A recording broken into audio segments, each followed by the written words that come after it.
السلام علیکم. Usman, language learning YouTuber from Pakistan. ابھی ہم لوگ جاپنیز لینگویج سے کچھ ٹرمز کو، کچھ کنسیپٹس کو جو انسپریشنل ہیں، جن سے ہمیں کچھ سیکھنے کو مل سکتا ہے، وہ پڑھ رہے ہیں. کیا آپ جانتے ہیں کہ جاپانی لوگ کھانے سے پہلے ایک خاص لفظ کہتے ہیں؟ ایک ایسا لفظ جو صرف شکریہ نہیں ہے بلکہ ایک گہری روایت کا حصہ ہے. جاپانی ثقافت میں کھانے سے پہلے اکثر ایتاداکی مس کہا جاتا ہے.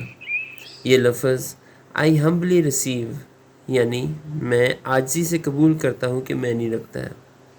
یہ صرف ایک رسم نہیں ہے بلکہ دل کی گہرائیوں سے ادا کی جانے والی ایک شکر گزاری ہے. ایتاداکی مس کہنے کا مطلب ہے ان تمام لوگوں کا شکریہ ادا کرنا جنہوں نے کھانے کی تیاری میں حصہ لیا. کسانوں کا جو فصل اگاتے ہیں، ماہی گیروں کا جو سمندر سے مچھلیاں پکڑتے ہیں، اور شیفز کا جو محبت سے کھانا تیار کرتے ہیں. یہ ایک لمحہ ہوتا ہے جب ہم ان سب کی محنت کو تسلیم کرتے ہیں. یہ لفظ ہمیں یاد دلاتا ہے کہ ہمارا کھانا صرف اجزاء کا مجموعہ نہیں بلکہ ان جانداروں کی قربانی کا نتیجہ ہے جنہوں نے ہماری زندگی کے لیے اپنی جان دی.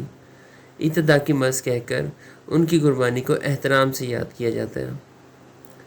جب ہم ایتاداکی مس کہتے ہیں تو ہم صرف کھانے کی شکر گزاری نہیں کرتے بلکہ ایک لمحے کے لیے رک کر اس پورے عمل کو سراہتے ہیں جو ہمارے کھانے تک پہنچنے میں لگا. یہ عاجزی اور شکر گزاری کا اظہار ہے جو ہمیں ہر نوالے کے ساتھ جوڑتا ہے. ایتاداکی مس ایک سادہ سا لفظ ہے لیکن اس کے پیچھے ایک پوری دنیا کی شکر گزاری چھپی ہے.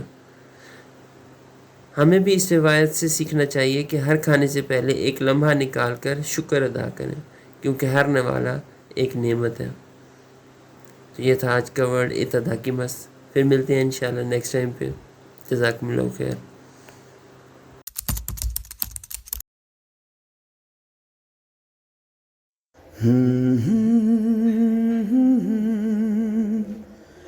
Hmm.